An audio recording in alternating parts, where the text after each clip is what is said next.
जो नास्तिक है वो भी आस्तिक है, उसको भी सनातनी है। जो ईश्वर का विरोध करता है, क्योंकि हम ये मानते हैं कि वो विरोध उसी का करता है जिसका अस्तित्व है। आप पूरी दुनिया में व्याप्त थे, क्या कारण है कि आप समाप्त हो गए, आप संकुचित हो गए? कुछ जगह पे केवल भारत में भी अस्तित्व बचाने की लड़ाई चल रही है। इसका मतलब है कि विद्यालयों के द्वारा उसको हटा दिया गया, विद्यालयों के सिलेबस से हटा दिया गया। सबका रोल है सिलेबस में, अगर तो शासन का भी तो रोल है, तो हम ऑटोमेटिक बिल्कुल, तो शासन का भी तो रोल है, समाज का हिस्सा ही तो शासन है। ये समय आएगा, आप देखिएगा, पूरी दुनिया को भारत की तरफ आना है और उस गौरव को हम प्राप्त करेंगे और फिर एक बार उस विश्वगुरु की सत्ता पे आना है। तो आप भरोसा करिए, हमारे आपके ही जीवन समय में यह नैरेटिव चेंज होगा और जिस शाश्वत भारत की बात आप कर रहे हैं, जिस सनातन की बात आप कर रहे हैं, वो हम आप देख कर जाएंगे और आने वाली पीढ़ियों को देकर जाएंगे। आज का जो परिदृश्य है दोस्तों, आप देख रहे होंगे जो आधुनिकता लोगों के जीवन में बढ़ती जा रही है, भौतिकवाद बढ़ता जा रहा है। उस भौतिकवादी युग में कुछ लोग ऐसे भी हैं जो भारतीय संस्कृति की आध्यात्मिकता को और जो इसके संस्कृति के क्वालिटीज हैं उसको स्प्रेड करने का कार्य कर रहे हैं, विश्व में प्रचार प्रसार कर रहे हैं, उस पर रिसर्च कर रहे हैं, अनुसंधान करके अपनी रिपोर्ट्स को पब्लिश कर रहे हैं। ऐसे ही एक व्यक्तित्व हमारे बीच मौजूद हैं जिनका नाम है रमाशंकर शुक्ला। रमाशंकर शुक्ला जी भारतीय संस्कृति को लेकर, हिंदी भाषा को लेकर और रामचरितमानस को लेकर के अपनी रिसर्च करते हैं और अपने जो रिसर्च से उन्होंने ज्ञान प्राप्त किया उसका प्रचार प्रसार और लोगों तक लेकर के जाते हैं। इन्होंने विश्व के 14 देशों में अपने रिसर्च पेपर्स लेकर गए, अपने रिसर्च की रिपोर्ट को लेकर के गए और वहाँ पे अपने व्याख्यान दिए। वहाँ के लोगों का एप्रिसिएशन मिला, साथ ही वहाँ के बहुत से विद्वानों से इनके चर्चे हुए, वहाँ पे भारतीय संस्कृति को लेकर के इनके वार्तालाप हुए और उस वार्तालाप को लेकर के कई प्रकार के इनको सम्मान भी मिले। एक बेहतरीन जो संस्कृत का प्रचार प्रसार है इन्होंने वहाँ पे किया। हम आज उनसे बात करेंगे भारतीय संस्कृत की और जो पाश्चात्य संस्कृत के है उसके डिफरेंसेस के बारे में। भारतीय संस्कृत और पाश्चात्य संस्कृत जो है, जो पाश्चात्य संस्कृत है उसके ऊपर भारतीय संस्कृत का जो प्रभाव है उसके बारे में, और जो हमारा वर्तमान में जो आधुनिक समय चल रहा है, जैसे कि अभी जो मॉडर्न युग इसे कहा जा रहा है, मॉडर्न इरा, इस मॉडर्न इरा के ऊपर जो हमारी सनातन संस्कृति है उसका क्या इम्पैक्ट पड़ा और क्या और इसमें इम्प्रूवमेंट के लिए किया जा सकता है, इस पर हम चर्चाएं करेंगे। सबसे पहले सर स्वागत है हमारे चैनल में आपका। बहुत बहुत धन्यवाद आनंद जी। सबसे पहले हम जानना चाहेंगे, चूँकि आपको लेकर के अपने भारतीय संस्कृति का प्रचार प्रसार कर रहे हैं, एक अच्छे स्तर पे आपने रिसर्च किया है, भारतीय संस्कृति, रामचरितमानस और हिंदी भाषा के ऊपर आपका रिसर्च एक अच्छा रहा है और आप उसको लेकर के विश्व के तमाम देशों में जाते रहते हैं और भारत के तमाम हिस्सों में आपके सेमिनार्स होते रहते हैं। आप जाते हैं, वहाँ पे व्याख्यान होता है। आपको क्या लग रहा है जो भारतीय संस्कृति है और जो पाश्चात्य संस्कृति है, इसमें भारतीय संस्कृति को आप कहाँ देख रहे हैं और क्या भारतीय संस्कृति जो है पाश्चात्य के लोग इसको रिस्पेक्ट करते हैं, किस दृष्टिकोण से वो देखते हैं? जी, भारतीय संस्कृति बहुत व्यापक है। हमारे यहाँ कहा जाता है कि आनो भद्रक तो विश्वतः। जी, हम ये मानते हैं कि हमारा दुनिया में जहाँ से भी अच्छे विचार आए उनका हम स्वागत करते हैं। हमने अपना कान हमेशा खुला रखा है और हम कभी भी बॉर्डर या कभी भी किसी बंधन को हमने कभी भी स्वीकार नहीं किया। सनातन सर्वश्रेष्ठ इसीलिए है, इसीलिए श्रेष्ठ है, इंडियन कल्चर इसीलिए श्रेष्ठ है कि इसने यह सबको अपने में समाहित रखे हुए है, समाहित रखता है और सबको अपने साथ समान रूप से सम्मान देता है। हमने भारतीय संस्कृति का यह लाघव है, भारतीय संस्कृति की यह सुचिता है कि यह अपने स्वाभिमान के साथ साथ और संस्कृतियों का भी सम्मान करता है। यही कारण है कि लोग जब जीवन की बात होती है, जीवन के मूल तत्व की बात होती है, नैतिकता की बात की जाएगी, जब अगर कहा जाए कि धार्मिक रूप से या फिर हम कहें कि एक अनुशासित जीवन की बात की जाएगी तो लोग भारत की तरफ देखते हैं। लोग ये मानते हैं कि भारत में जो भारतीय जीवन शैली है, भारतीय परंपरा है या भारतीय दर्शन है, यह जीवन को पूर्णता की तरफ ले जाता है।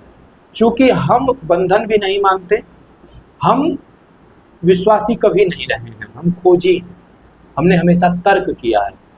तर्क ही हमारे 84 कोटि देवताओं का माध्यम है कि हमने जब जहाँ जैसे भी अच्छा देखा हमने उसको स्वीकार किया। हमारे यहाँ एक कार्तिक महाराज थे, उनके 3500 गुरु थे। उन्होंने चींटी से अच्छा सीखा, चींटी को गुरु बना दिया, कुत्ते से सीखा, कुत्ते से गुरु बना दिया। यानी हम हमेशा खोज ही रहे हैं, हमने कभी एक चीज पर भरोसा नहीं किया। हम ये मानते हैं कि जीवन का, रिसर्च का, या हम ये कहें कि व्यक्तित्व के विकास का कोई बॉर्डर नहीं होता है, कोई हमने उसको तय नहीं किया। इसलिए हम अनवरत प्रयास कर रहे हैं। हम इसीलिए मैं कहूँ कि जो ईश्वर को मानता है वो भी सनातनी है, जो नहीं मानता वो भी सनातनी है, जो मंदिर जाता है वो भी सनातनी है, जो नहीं जाता है वो भी सनातनी है, जो श्री राम को मानता है वो भी सनातनी है, जो नहीं मानता वो भी सनातनी है, जो कृष्ण को मानता है वो भी सनातनी है, जो कृष्ण को नहीं मानता वो भी सनातनी है, जो नास्तिक है वो भी आस्तिक है, उसको भी सनातनी है, जो ईश्वर का विरोध करता है, क्योंकि हम ये मानते हैं कि वो विरोध उसी का करता है जिसका अस्तित्व है। विरोध करने के लिए भी होना आवश्यक है ना, विरोध हम किसका करेंगे, जो है। तो हमने अपने आप को इतना व्यापक माना हुआ है कि हमने इसको, इसीलिए हमने कहा कि अयम निज परोवेति घटना लघुचेत साम, पूरा वसुधा हम मानते हैं, मेरा परिवार है, इस धरती पर रहने वाला सब हमारे भाई, हमारे परिवार का हिस्सा है। हमने कभी किसी को प्रभावित नहीं किया। अगर प्रभावित करने का प्रयास किया होता तो 1893 की जो धर्म संसद थी, जो शिकागो में, जिसको स्वामी विवेकानंद ने संबोधित किया था, अगर धर्मांतरण की भावना उनमें रहती तो पता नहीं कितने क्रिश्चियन हिंदू बन गए होते। उनके सामने लोग आए थे, उन्होंने कहा कि हम चाहते हैं कि हिंदू धर्म हम स्वीकार करें। उन्होंने कहा नहीं, हम यहाँ हिंदू धर्म का प्रचार नहीं करने आए हैं, हम बताने आए हैं कि हम अपने धर्म की गुणों का प्रचार करने आए हैं। हम अपने धर्म से दूसरे के धर्म को नीचा दिखाने नहीं आए हैं। हम सर्वश्रेष्ठ सदैव रहे हैं, हम सोने की चिड़िया हमें कही गई, या हम विश्वगुरु थे, ऐसा आप इतिहास देखिए। जो आक्रांता भारत आए हैं वो हमारे कल्चर से प्रभावित हुए या ना हुए, लेकिन आप देखिए कि वो हमारी समृद्धि से सदैव प्रभावित रहे। तो वो जो समृद्धि से प्रभावित हुए तो लूट करके ले गए कहीं राज्य किया। बिल्कुल, ये मैं इसमें ये जोड़ूंगा कि लोग कहते हैं कि धर्म अफीम की तरह कार्य करता है। भारत में ये प्रचारित किया जाता है कि जो धार्मिक है, जो धर्म सम्मत काम करता है, जो धर्म पे चलता है, उसका आर्थिक विकास, भौतिक विकास नहीं होता। तो मैं ये कहना चाहता हूँ कि भारत धार्मिक था और इसके पास इतना अर्थ था कि बाहर से लोग आकर इसको लूट कर लेके गए। गोरी आया सोमनाथ लूटा, तो हम धार्मिक थे, हमारे मंदिर इतने समृद्ध थे, हमारी आस्था में इतना जड़ था, इतनी दृढ़ थी कि लोग उस दृढ़ता के नाते, और हम सोने की चिड़िया थे, हम अच्छा खाते थे, अच्छा पहनते थे, अच्छा रहते थे, हमारी जीवन शैली समृद्ध जीवन शैली थी। हमारे पास नालंदा था, विश्व का पहला विश्वविद्यालय, हमारे पास तक्षशिला था, हम धन में सर्वश्रेष्ठ थे, हम विद्या में सर्वश्रेष्ठ थे। वेन्सांग फाहियान ये सब आके शिक्षा ग्रहण करते थे। प्रश्न तो ये उठता है ना कि सारे नष्ट कैसे हो गए। बिल्कुल, आप ये देखिए, ये हमें समझना होगा। भारतीय समाज में जो कुरीतियां आप देखते हैं या वर्तमान परिवेश को जो आप देख रहे हैं, ये सनातन नहीं है। भारत को भारतीय दृष्टिकोण से जब आप देखना शुरू करेंगे तो गुलामी के वो साल आपको हटाने पड़ेंगे। मोहम्मद बिन कासिम से 1947 आप अलग करिए, तब भारत को आप देखिए, तब भारत में ना आपको जाति व्यवस्था नहीं दिखेगी, तब भारत में कोई बड़ा छोटा नहीं दिखेगा, समरूपता आपको दिखेगी, आपको तब महिला मुखिया दिखेगी। हमने कहा है यत् नारस्तु पूजन्ते रमन्ति तत्र देवता। दुनिया का कोई धर्म स्त्रियों को पुरुषों के समान खड़ा नहीं करता, लेकिन हमने सदैव स्त्रियों को हमने नहीं दिया है। स्त्रियां इतनी काबिल थी कि उन्होंने अपना बनाया है, उनका एक अपना अस्तित्व है। लेकिन आज के फेमिनिस्ट लोग तो कहते हैं कि स्त्रियों को हमेशा दबाया गया है। बस बिल्कुल, फिर मैं वही कहूंगा कि गुलामी के काल को भारत से हटाकर भारत को देखने का प्रयास किया जाए तो शाश्वत भारत का चित्र सामने आएगा। तक्षशिला का भारत सामने आएगा, नालंदा का भारत सामने आएगा। तक्षशिला का एक आचार्य किस तरह मगध के साम्राज्य आकर आता है और मदद मांगता है, किस तरह से आर्यावर्त को भारत के एकीकरण की बात करता है, किस तरह से हम कर्म आधारित भारत था, सनातन चलता था, और जो वर्तमान में जिस तरह से भारत को स्त्री द्रोही, भारत को जातिवाद में लिप्त किया जाता है, ये काल है, ये आजादी। कहीं ना कहीं जो सनातन धर्म है वो या तो अपनी गरिमा खो चुका है या फिर यहाँ उसके मानने वाले कम हो गए। आखिर क्या धर्म गरिमा नहीं खोता है, व्यक्ति खोता है। धर्म का कभी पतन नहीं होता, धर्म स्थानांतरित हो सकता है, इसका रूप बदल सकता है। आप लोगों को कैसे बताएंगे कि सनातन धर्म जो आप अभी लोग प्रैक्टिस कर रहे हैं ये सनातन धर्म का वास्तविक स्वरूप नहीं है? क्योंकि लोग लगातार प्रैक्टिस कर रहे हैं और जो प्रैक्टिस कर रहे हैं पूरा का पूरा जातिवाद है, और जातिवाद है और धार्मिक जातिवाद के आधार पे भी कहीं ना कहीं उत्पीड़न लोगों को दिखते हैं, और धर्म के नाम पे भी कहीं ना कहीं लोग अब डरने लगे हैं। आप देखेंगे अदर धर्म से भी लोग डर रहे हैं और हिंदुइज्म से भी लोग डरने लगे हैं, कहीं हम कट्टर हिंदुइज्म की ओर न चले जाएं। तो सनातन धर्म से हिंदुइज्म में डिफरेंस आपको क्या लगता है? कुछ है डिफरेंस या वो हूबहू वही सनातन है जो 4000-5000 साल पहले था? देखिए, दो एक बात मैं बताऊं, हिंदू आबादी या मैं कहूँ जो हिंदू हैं हम सभी, हम पहले खोजी थे, अब नहीं रहे। हमने अध्ययन करना बंद कर दिया। आपने जो कहा कैसे बताएंगे, नैरेटिव चेंज करना पड़ेगा, क्योंकि हम आप जो बात कर रहे हैं अगर ये क्रम चला, ये चलता रहा, ऐसे बातें होती रहीं, तो आने वाले 20 से 30 सालों में एक नया नैरेटिव सेट होगा, नई बातें की जाएंगी। आप ये मानिए कि जो डॉक्यूमेंट है, जो इतिहास लिखा जाता है, ठीक है, वो आने वाले किसी न किसी पीढ़ी का वर्तमान बन जाता है। तो ये चेंज करना युवाओं का दायित्व है, और युवा कब चेंज करेगा? जब वो खोजी बनेगा, वो रिसर्च करेगा, वो अध्ययन करेगा, वो अध्येता बनेगा। जब अध्ययनशील युवा आएगा, ठीक है, और वो जब अपने कान और अपनी आंख पर भरोसा करना शुरू करेगा, जब उसे स्रोत ये सुनने वाली क्षमता ये खत्म होगी, ये कि हम सिर्फ सुन के भरोसा कर रहे हैं, जब वो खोजी बनेगा, तो आप भरोसा करिए हमारे आपके ही जीवन समय में यह नैरेटिव चेंज होगा, और जिस शाश्वत भारत की बात आप कर रहे हैं, जिस सनातन की बात आप कर रहे हैं, वो हम आप देख कर जाएंगे और आने वाली पीढ़ियों को देकर जाएंगे।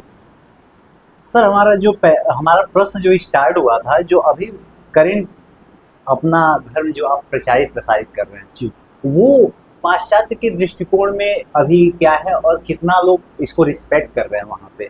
और आप कई कंट्रीज में गए, लगभग 14 कंट्रीज में आप गए, वहाँ पे आपके व्याख्यान हुए हैं, तो लोग किस दृष्टिकोण से सनातन धर्म को देख रहे हैं वहाँ? देखिए, सनातन जो मैंने कहा, सनातन व्यापक है, सबको लेके चलता है। वैश्विक पटल पे हम बात करें अगर इन चीज़ों को, सनातन को मैं देखता हूँ, तो मेरी जो दृष्टि है, लोगों को ये लग रहा है, लोग ये समझ रहे हैं कि जो जीवन का अस्तित्व है, जो जीवन के प्रति जिजीविषा है लोगों की, जीवन की समझ जो है, उन्हें लगता है कि उसका रास्ता सनातन से होके जाता है, क्योंकि भौतिकता हमें वहाँ पहुँचा देती है। जो हम चरम की बात करते हैं, ठीक है, जो कैवल्य की बात होती है, ठीक है, जो ईश्वर से एकाकार की बात की जाती है, जो आत्मिक शांति की बात की जाती है, जो आंतरिक खुशी की बात की जाती है, उन्हें महसूस हो रहा है कि उसका रास्ता भारत की ओर से जाता है। क्योंकि भारत जो है वो समत्व की बात करता है, समता की बात करता है, कोई धर्म बात नहीं करता। हर धर्म कहता है कि हम अकेले हैं, हम सर्वश्रेष्ठ हैं। भारत कभी नहीं कहता है, सनातन कभी नहीं कहता। सनातन कहता है कि सब सर्वश्रेष्ठ हैं। सनातन साथ बिठा के चलने की बात करता है। दूसरी चीज़ ये है कि वैश्विक पटल पे मैं कहूँ, रामकथा की बात जो मैंने किया, रामकथा को या रामचरित्र को वैश्विक पटल धर्म से नहीं जोड़ता है। रामकथा या रामचरित्र को, राम को वैश्विक मंच या विश्व में जो इसको भारत की तरफ या राम की तरफ लोग देखते हैं, वो आदर्श जीवन की तरफ देखते हैं। उनको लगता है कि जो श्री राम का जीवन चरित्र है, श्री राम की जो कहानी, वो हमारे घर की कहानी है। उनको लगता है कि ऐसा जीवन जिया जा सकता है, ऐसा आदर्श जीवन कहीं ना कहीं जीवन की सार्थकता है। मनुष्य होना ही मनुष्य की सार्थकता है, लेकिन वे मानते हैं कि मनुष्य को अगर अपनी मनुष्यता के चरम पर जाना है तो उसका माध्यम राम है। वो राम को सिर्फ हिंदू सनातन से नहीं मानते, वो राम को आध्यात्मिक पुरुष मानते हैं, वो राम को अपने घर का मानते हैं, भले वो क्रिश्चियन हो। वो इस चीज़ को स्वीकार करते हैं कि हम अगर राम के पथ पे चलेंगे तो हम अपने जीवन को सर्वश्रेष्ठ बना सकते हैं और अपने जीवन को एक सुपथ पे लेके चल सकते हैं। तो कहीं ना कहीं वो अभी हम लोग के धर्मों के ऊपर उनका जो इंटरेस्ट है, उसके अकॉर्डिंग वो रिसर्च अपने और स्टडीज भी कर रहे हैं। बिल्कुल बिल्कुल हो रही है। और जैसे मैं आपको जानकारी दूं कि संस्कृत भाषा को लेके जर्मनी में तकरीबन 300 यूनिवर्सिटी में संस्कृत पढ़ाई जा रही है, गीता का प्रचार हो रहा है। मैं मानस की बात मैं आपसे कर रहा हूँ, मॉरिशस में मैंने देखा है, वहाँ पे राम चैटिंग होती है, वो रामचरितमानस के दोहों पे बच्चों में कंपटीशन करवाया जाता है। वहाँ पे राम चौरा लगता है कि जैसे 10 बच्चों को पकड़ा जाता है, वहाँ एक टीचर नियुक्त होते हैं और वो रामचरितमानस की उन चौपाई को उसकी क्या व्याख्या करते हैं, जीवन मूल्य के साथ कैसे उस चौपाई को जोड़ा जा सकता है, जीवन के लिए कैसे उसकी सार्थकता है, ठीक है, ये उन्हें बताया जाता है। और रामचरितमानस किस तरह से उनके जीवन को सुदृढ़ बनाएगा, रामचरितमानस या राम के जीवन के में जितनी कठिनाइयों को झेलना पड़ा, उसके बाद भी वो अपने जीवन को किस बेहतर तरीके से उन्होंने एक आदर्श जीवन जिया, उससे बच्चे क्या सीख सकते हैं, इसको ट्रांसफ़र किया जा रहा है। इंडोनेशिया में ये चीज़ें हो रही हैं, रामलीला का मंचन हो रहा है, भारतीय जीवन के प्रति लोगों का रुझान बढ़ रहा है, तो ये चीज़ें आ रही हैं। और लोग कहीं ना कहीं लोगों को लग रहा है कि भौतिकता पूंजीवादी युग है, आवश्यक है, लेकिन जीवन में अगर जीवंतता चाहिए, जीवन को सर्वश्रेष्ठ रूप में जीना है, तो हमें भारत की तरफ देखना पड़ेगा, सनातन की तरफ देखना पड़ेगा।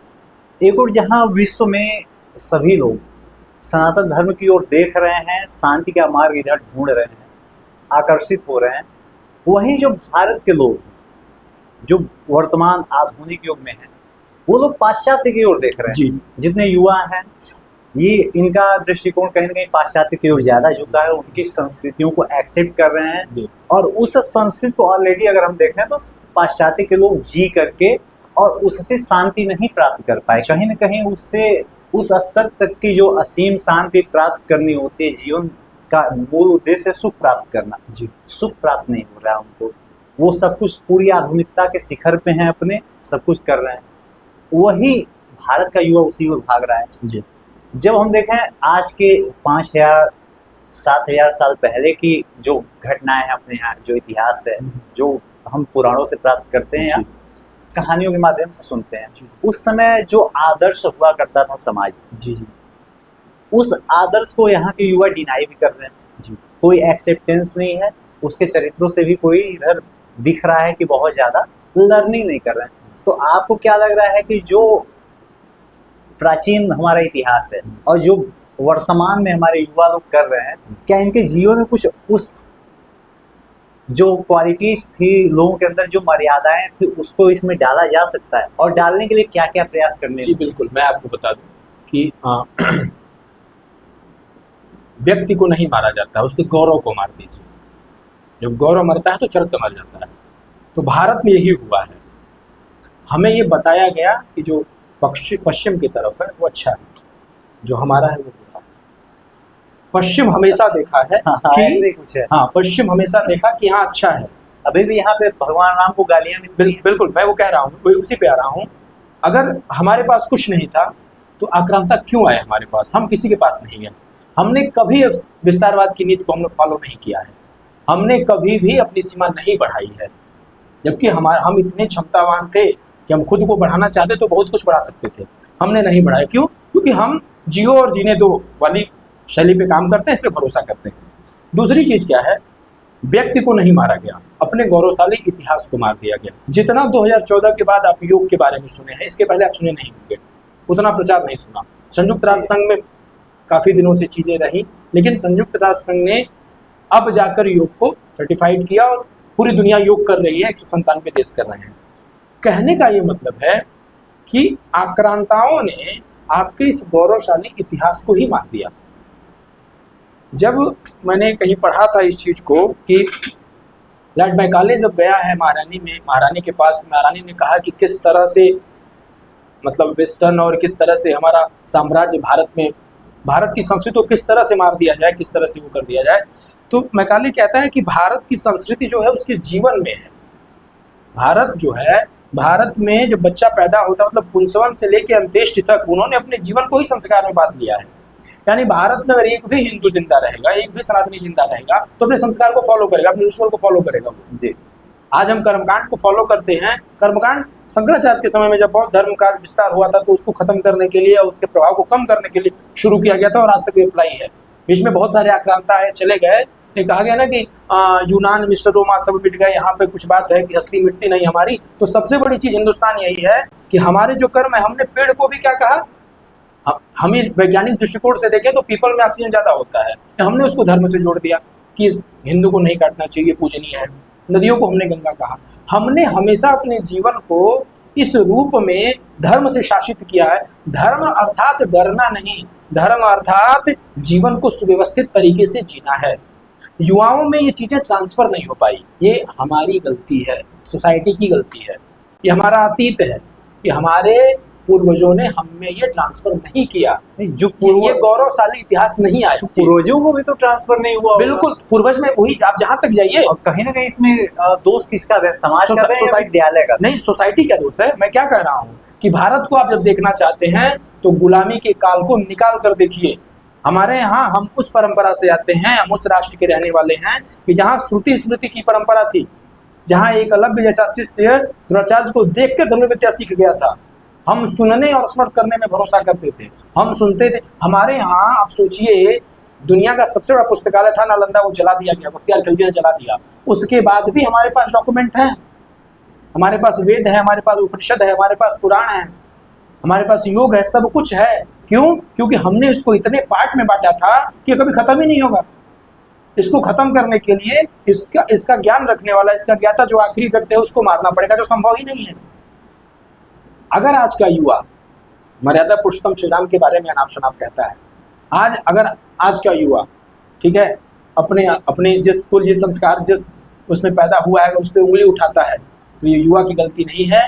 अच्छी चीज़ें ट्रांसफ़र नहीं हुई, उसको उसका गौरव पता ही नहीं है, वो अंधकार में है। और सबसे बड़ी कमी ये है कि वो अध्यायी नहीं है, वो अध्ययन नहीं करता है। ये जरूरी है कि सही चीज़ों को सही जगह, हमारी चीज़ें अगर जर्मनी में चली गई हैं, हमारी चीज़ों को अमेरिका, क्या आप जब वो सर्टिफाइड कर देगा कि महेश्वर सूत्र संस्कृत, जब ये कंप्यूटर कह दिया कि दुनिया का सबसे अच्छा भाषा कोई कंप्यूटर लेता है तो संस्कृत है, तभी हम मानेंगे कि संस्कृत वैज्ञानिक है। इसमें हमारे यहाँ समस्या ये भी होनी कि चीजें ट्रांसफर नहीं हो रही है। इसका मतलब है कि विद्यालयों के द्वारा उसको हटा दिया गया, विद्यालयों के सिलेबस से हटा दिया गया। सबका रोल है, सिलेबस में अगर तो शासन का भी तो रोल है, तो हम ऑटोमेटिक, बिल्कुल, तो शासन का भी तो रोल है, समाज का हिस्सा ही तो शासन है जी।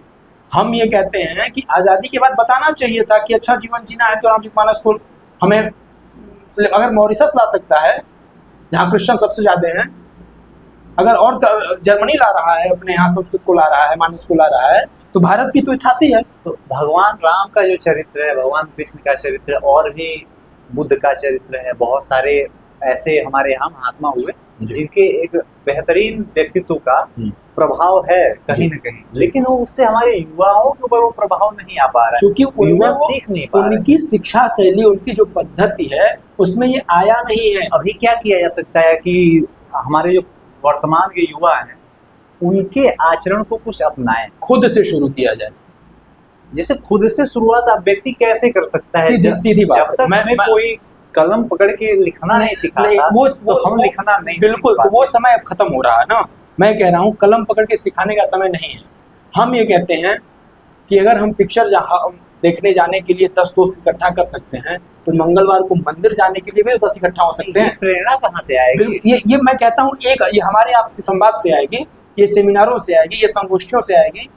विवेकानंद जी ने कहा था शिकागो में कि मेरे जैसे मुझे 10 आदमी मिल जाएं तो मैं अपने जैसे लाखों लोगों को खड़ा कर सकता हूं। 10 आदमी नहीं मिल पाए। वही मैं कह रहा हूँ कि अगर एक व्यक्ति की इच्छा शक्ति इतनी दृढ़ थी, तो एक व्यक्ति ने इतना तो किया कि हम आप आज चर्चा कर रहे हैं, तो ये हमें करना पड़ेगा और ये बदलाव आ रहा है। आप अगर ये बदलाव नहीं आता तो बड़े बड़े अच्छे IITians, बड़े अच्छे मेडिकल के बच्चे अपनी शिक्षा, अपनी नौकरियां छोड़ के इस्कॉन में जाके हरे रामा हरे कृष्ण नहीं करते, क्योंकि उन्हें सुकून वही मिल रहा है। उन्हें इनर हैप्पीनेस के बारे में पता चला कि अंततः हमें कृष्ण के ही शरण में जाना है। एक आखिरी प्रश्न है जी, अभी आपने कुछ देर पहले कहा कि हस्ती मिटती नहीं हमारी। बिल्कुल। अगर आप 4000 से 5000 वर्ष पूर्व का इतिहास आप देखेंगे वर्ल्ड वाइड, सही, यहूदियों के आने के पहले का इतिहास, तो वर्ल्ड वाइड आप देखेंगे सनातन धर्म एक व्यापक रूप से पूरे धरती पर, ना कहीं भी जाएंगे भगवान विष्णु के और शिव जी के मंदिर मूर्तियां मिल जाती हैं। बिल्कुल। तो आप पूरी दुनिया में व्याप्त थे, क्या कारण है कि आप समाप्त हो गए, आप संकुचित हो गए? कुछ जगह पे केवल भारत में भी अस्तित्व बचाने की लड़ाई चल रही है। देखिए, जो डिफेंसिव होता है, ठीक है, मैं कहता हूं कि आचरण हमेशा व्यक्ति को देखकर करना चाहिए। जो पशुवत आचरण है किसी का, उसके साथ आप अगर मित्रवत व्यवहार कर रहे हैं ठीक है, तो नुकसान आपका होगा। हमने सर्वे भवन्तु सुखिनः, सर्वे सन्तु निरामया, सर्वे भद्राणि पश्यन्तु मा कश्चित् दुःखभाग् भवेत् को इतना फॉलो किया, अहिंसा परमो धर्म इतना फॉलो किया कि खुद हिंसा का शिकार बन गए। हमें भूल गए कि धर्मो रक्षत हिंसा भवति, अगर धर्म की रक्षा करनी है तो हिंसा करना पड़ेगा। तो डिफेंसिव जो होते हैं उनका इतिहास नहीं होता है। आज अगर हमसे इंडोनेशिया अलग है, अफगानिस्तान अलग है, मलेशिया अलग है, मालदीव अलग है, म्यांमार अलग है, पाकिस्तान अलग है, कहीं ना कहीं हमारा सहज होना ये कारण है। लेकिन सर जैसे कहा गया कि धर्म की अगर रक्षा आप करते हैं तो धर्म आपकी रक्षा करता है। बिल्कुल, कहीं ना कहीं आपने अपने धर्म की रक्षा नहीं की। और धर्म की रक्षा जो नहीं की, ये दो सेंस हो सकता है। एक तो जो धर्म का भौतिक पर्यावरण में दिख रहा है, जो आपके बाहर दिखावा न करके हम ये कहें कि बाहरी संस्कृति का पार्ट है, जैसे कि आपका क्लोथिंग हो गया, उसके अलावा अदर रिचुअल्स जो भी हो गया, बहुत सारे खान-पान और सारी चीजें। दूसरा हो गया जो आपके इनर धर्म होता है, जो हमारा व्यक्तिगत बिल्कुल बिल्कुल। कहीं ना कहीं हमें लग रहा है कि व्यक्तिगत धर्म का जब तक त्याग न किया जाए तब तक जो है बाहर का भी जो धर्म है वो नष्ट नहीं होगा। कहीं ना कहीं हम लोग धर्म से भागे हैं, तभी हमारा पतन हुआ। फिर मैं कह रहा हूँ ट्रांसफर नहीं हुआ, हमें नहीं बताया गया घरों में कि सुबह उठ के पूजा करो। किसने रोका होगा? नहीं, ये पीढ़ियां हैं। ट्रांसफर क्यों? बस मैंने कहा ना कि जो ये गुलामी का काल था, वैश्विक रूप से 4000 वर्ष जैसे हम व्याप्त, जैसे हम नारी द्रोही की बात करते हैं, हमेशा हम कहते हैं कि सनातन में ये है वो है, सारी बात करते हैं। हम हमेशा भूल जाते हैं कि गार्गी ने वेद की ऋचाएं गार्गी लिखी हुई हैं, शंकराचार्य को हराने वाली मंडन मिश्र की पत्नी थी। ऐसे लाखों उदाहरण आपको मिलेंगे कि हमारे यहाँ पुरुष जब 28-29 साल का पढ़ा लिखा पुरुष होता था उसे विद्वान कहते थे, और स्त्री होती तो उसे विदुषी कहा जाता था। हम समरूपता की बात सदैव किए हैं। आप जब गुलामी के काल को देखते हैं, अच्छा देखिए कहीं भी है, इतिहास वही होगा जो शासन तय करता है। जब आप गुलाम हो तो सत्ता पक्ष ने जैसे आपको बताया, आपका वही लिखा गया। आप गुलाम कैसे बन गए? प्रश्न यहाँ पे भी ये उठता है कि आप गुलाम कैसे बन? राष्ट्र भावना की, राष्ट्रीयता की कमी, वही मैं कह रहा हूँ, राष्ट्रीयता की कमी। इसका मतलब आपने धर्म का त्याग किया है तभी राष्ट्रीयता की कमी आई। बिल्कुल वही, ये ट्रांसफर नहीं हुआ। और मैं कहता हूँ धर्म का त्याग, या मैं कहूँ आत्मगौरव की कमी होना, हमें अपने पे कम भरोसा होना, पराया अच्छा है हम बुरे हैं, और सामने वाला आया इस बात को इतना भर दिया हमें कि हम ये मान चुके थे कि हम कुछ हैं ही नहीं, हम सपेरों का देश है, हम जड़ी बूटी है वो। आज वही जड़ी बूटी देखिए, बाबा रामदेव कहाँ है, पतंजलि कहाँ है। हमें उस आत्मगौरव को वापस लाना पड़ेगा। जिसने जो भी डिफेंसिव हुआ, इस पूरी दुनिया का इतिहास है, ठीक है, जो सिर्फ और सिर्फ डिफेंसिव हुआ, नम्र रहा, उसके साथ हमेशा अत्याचार हुआ है। अत्याचार तो जैसे मान लिया अत्याचार आप डिफेंसिव हो रही है, लेकिन आप तैयार भी रहिए कि आपके साथ कुछ गलत हो तो अटैकर बनने के लिए तैयार रहिए। अटैकर बनना एक अलग मसला है। जैसे मान लीजिए कि हम क्या है कि बिल्ली, अगर मान लीजिए कि अटैकर सिर्फ हथियार से नहीं होता, विचारों का भी अटैक होता है। हम ये कह रहे हैं कि मान लीजिए बिल्ली दूध को पी जा रही है, तो आप क्या करिए कि दूध को उठा के फ्रिज के अंदर रख दिए, फ्रिज बंद कर दीजिए, बिल्कुल आपका दूध बच गया। बिल्ली को मारने की जरूरत नहीं है, बिल्ली का स्वभाव वो बिल्कुल वो तो आहार ढूंढेगी। सही है। कहीं ना कहीं हम लोग क्या कर रहे हैं कि हम लोग डिफेंसिव होने के कारण, डिफेंसिव होते होते लेकिन हम लोग आक्रामक नहीं हो पाए। और हम लोग आक्रामक नहीं हुए इस वजह से, हम ऐसा नहीं कि उधर से अटैक हुए लड़े नहीं, कहीं ना कहीं इस सारा मामला धर्म पे आगे टिकेगा। बिल्कुल, दुनिया में धर्म को आपने त्यागा है।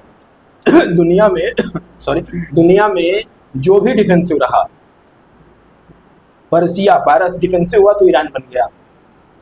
देखिए जो भी डिफेंसिव होगा, मैं ये नहीं कहता हूँ डिफेंसिव होना गलत है, लेकिन सामने वाले व्यक्ति को देखकर, तो अगर आक्रांता है, अगर उस मानसिकता का है तो अटैक करेगा। यहूदी जब तक डिफेंसिव थे, इनको मारा गया। इनके साथ दुनिया का, इनके साथ जो दुर्दांत हुआ है, इनके साथ जो नरसंहार किया गया, मुझे लगता है कि दुनिया का सबसे बड़ा जेनोसाइड है। आज ये अटैकर हैं तो छोटा सा एक राष्ट्र है इजराइल, और आप देख लीजिए कि कोई उसके ऊपर उंगली उठा दे। आज वो साधन संपन्न है, मुझे लगता है 1.2 CR की आबादी है पूरी दुनिया में जी, और वो हर तरह से समृद्ध है। वर्ल्ड वाइड सारी टेक्नोलॉजी उन्होंने डेवलप। अगर हमें लगता है कि सबसे ज्यादा अगर उन्होंने किसी चीज पे काम किया है, एजुकेशन। बिल्कुल नहीं, और अपने पे उन्होंने गौरव किया, उनका अपने पे गौरव है, आत्मगौरव। जब उनके अंदर ये आत्मगौरव आया तब इजराइल बना है। जब तक वो लोगों के भरोसे रहे, उनको काटा गया, मारा गया। जब वो पीछे पड़ गए इस चीज़ के लिए, तो आज देख लीजिए कि अगल बगल सब दुश्मन ही है, लेकिन छोटा सा देश है, किसी की हिम्मत नहीं है, तो जिसके पीछे पड़ जा रहा है वो, तो वो उन्होंने अपने उस आत्मगौरव को डेवलप किया।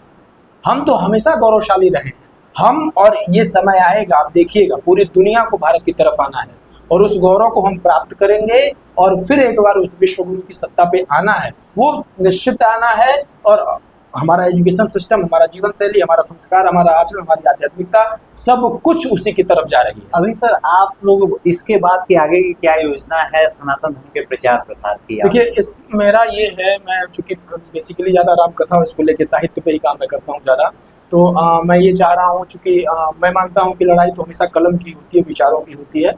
तो अभी कुछ मेरी किताबें भी आने वाली हैं, जैसे मेरी अभी मैं यात्रा वृत्तांत पे ही काम कर रहा हूँ, तो मेरी एक किताब आ रही है लंदन आई करके, भारत और इंग्लैंड की जो रोमांचक यात्रा, उसमें सारा वर्णन रहेगा। फिर मेरा एक आ रहा है कि द्वीपों के देश में जो इंडोनेशिया और मलेशिया की यात्रा है, और इसमें भारतीय संस्कृति का इंडोनेशिया में वट विस्तार करके पुस्तक आ रही है मेरी, तो 2 पे काम चल रहा है। फिर मैंने सोचा है कि श्री रामचरितमानस या राम कथा में बहुत से ऐसे चरित्र हैं जो नेपथ्य में रहे, जिन उस तरह से नहीं आ पाए हैं, मैं चाहता हूँ कि उसको मॉडर्न तरीके से, और हमारे युवा किस तरह से उससे प्रभावित हो सकते हैं, उन पर कुछ लिखना चाहता हूँ। भविष्य की योजना ये भी है, तो अभी इस पर काम करूँगा।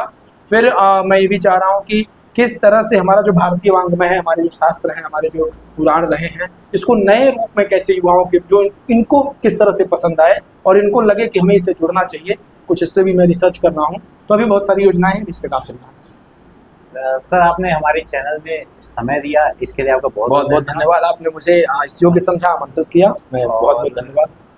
हमें लग रहा है कि हमारे जो ऑडियंस है उनको काफ़ी अच्छा इंफॉर्मेशन मिला होगा, और हम लोग आगे चर्चाएं जारी रखेंगे। जो भी हमारा सनातन संस्कृति है और धर्म के विषय में हमारे पास तमाम विद्वान लोग आते रहेंगे, और साथ में रमाशंकर शुक्ल जी भी हमारे बीच में मौजूद होते रहेंगे। अलग अलग टाइम पे अलग अलग मुद्दों को लेकर हम लोग चर्चाएं करते हैं। बहुत बहुत धन्यवाद। देखते रहिए जनदर्पण न्यूज। धन्यवाद।